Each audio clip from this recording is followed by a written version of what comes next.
بسم الله الرحمن الرحيم الحمد لله رب العالمين والصلاة والسلام على نبينا محمد وعلى آله وأصحابه أجمعين أما بعد. Dear beloved viewers, Assalamu alaikum wa rahmatullahi wa barakatuh. I praise Allah subhanahu wa ta'ala, and may Allah's peace and blessing be to our beloved Messenger, Prophet Muhammad sallallahu alayhi wasallam. I welcome you to this new episode on Zakat in Islam. Zakat in Islam is a very old institution. It is among the pillars of Islam. Zakat is considered by scholars as the first known institution that was organized and established to cater for the needs of the poor and the needy within the society. Zakat is considered as a safety net, a protection mechanism for those disadvantaged in the society. Zakat also, as we are aware, is a third pillar of Islam, coming next after Shahada, Salah. The third is Zakat. In Islamic public finance, Zakat is the backbone of the fiscal system of Islam. In Islamic wealth management, Zakat is considered an important instrument for wealth purification. Zakat was declared in Islam as a wajib in the second year of Hijriya, and the Prophet sallallahu alaihi wasallam was in charge of it. Zakat has been mentioned in several ayahs in our holy, glorious Quran, and also mentioned in several hadith of our beloved Prophet, may peace and blessing of Allah be upon him. What is Zakat, and how important it is to study this subject? In this episode, we have several objectives that we want to achieve in the discussion of this topic. We want to educate and remind each other about this important pillar on Zakat jurisprudence, fiqh al-Zakah, its meaning and its significance in our modern world as it was in those golden eras of Islam. We are going to educate and remind each other about categories of wealth that are eligible for Zakat, as well as how to calculate Zakat on several types of wealth or zakatable assets. We are also going to share about the recipients of Zakat, those that are eligible to be given Zakat, and the quantum of Zakat, how much they should be given. And finally, we are going to look at the distribution of Zakat, the management of Zakat in our modern era, and particularly in our countries. Now, to start this conversation about Zakat, we need to define its meaning. What does Zakat means? Zakat, we can look at Zakat meaning or its definition from the linguistic point of view as well as from the technical point of view. From the linguistic point of view, Zakat has several meanings, but we are going to focus on two, which are really connected to the technical definitions of Zakah. As with regards to its first linguistic meaning, Zakat is considered as ziyada wa nama. that it is an increase, it is growth. And it is common in the Arabic language someone to say, Zakka zurur, that my crops have grown. But linguistically, zakah also means at-tathhir. قَدْ أَفْلَحَ مَنْ تَزَكَّى. Successful is the one who has purified his soul, has purified his wealth, among others. Also we find in the Quran, in Surah At-Tawbah, Allah said, خُذْ مِنْ أَمْوَالِهِمْ صَدَقَةً تُطَهِّرُهُمْ وَتُزَكِّيهِمْ بِهَا.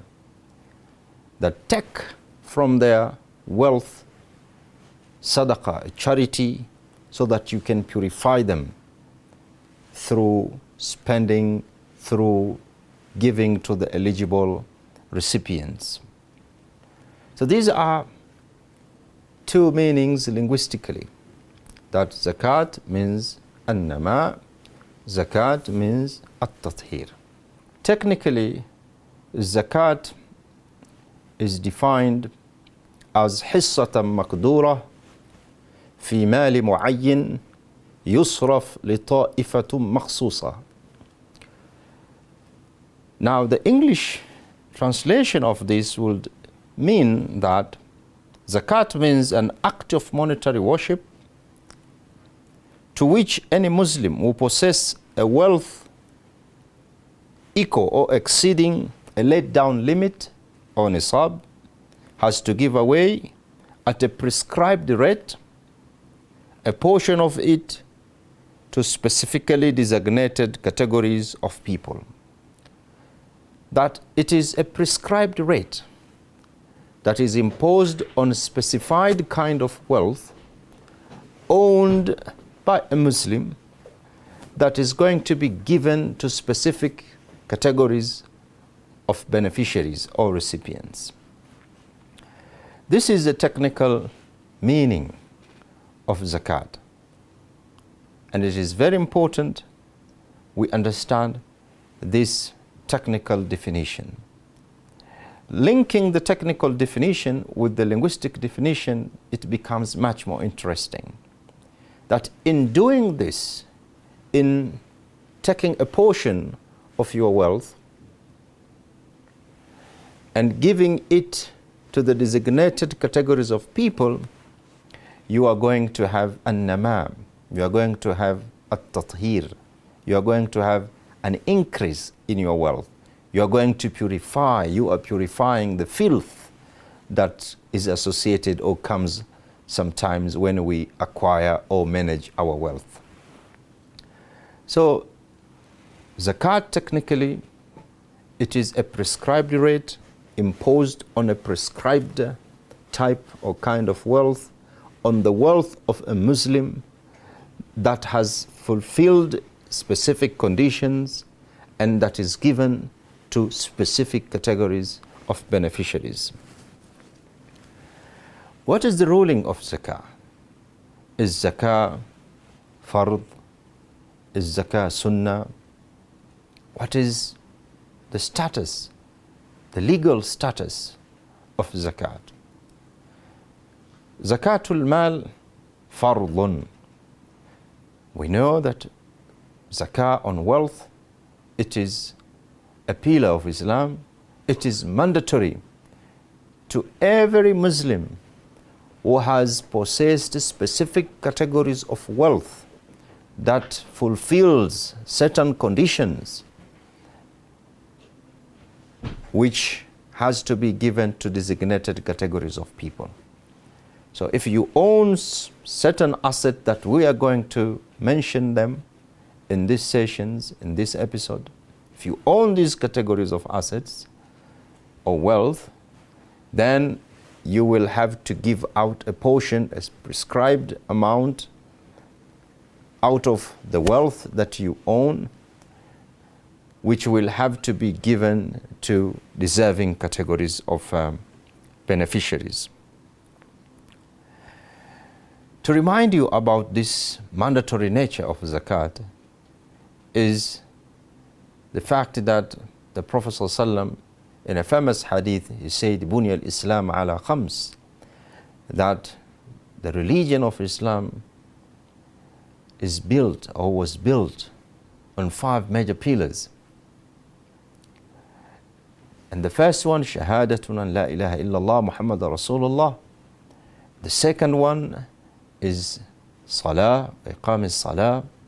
And the third one, wa ita is zakah, to give zakat according to the rules prescribed in our sacred law.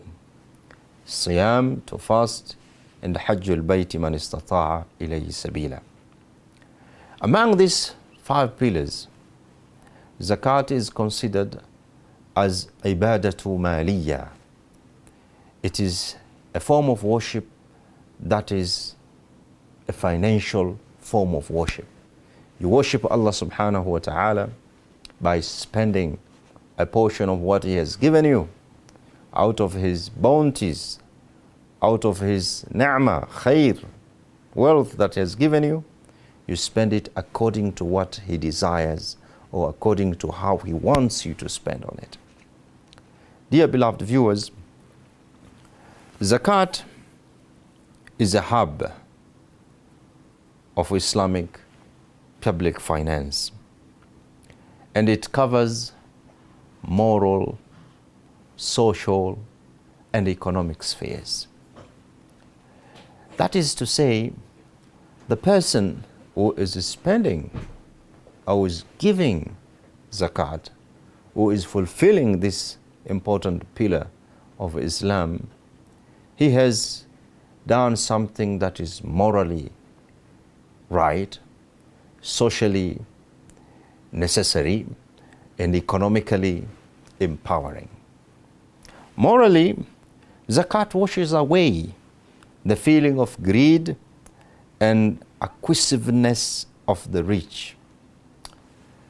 Allah subhanahu wa ta'ala says in the Quran that among the nature of human being, among the nature of self, is greedy.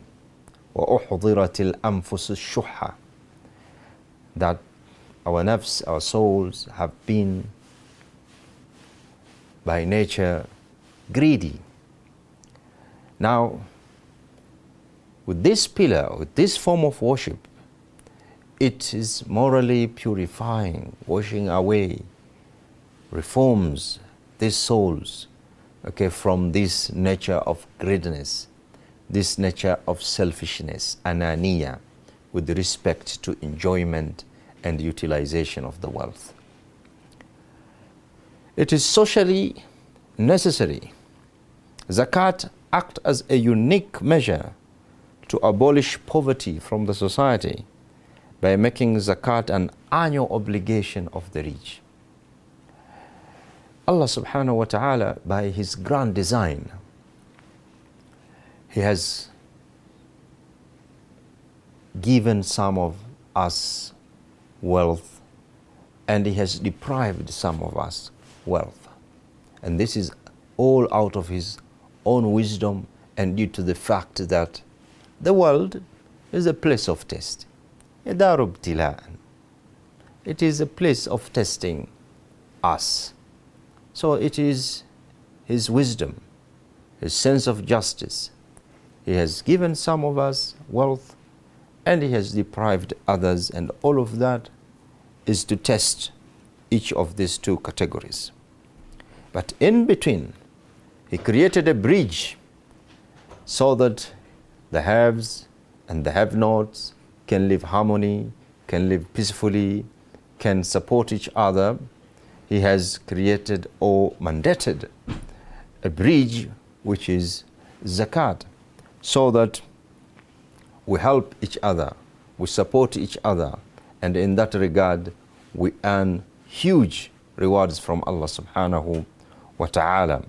And in that regard we work together to take care for the needs of each other. So socially imperative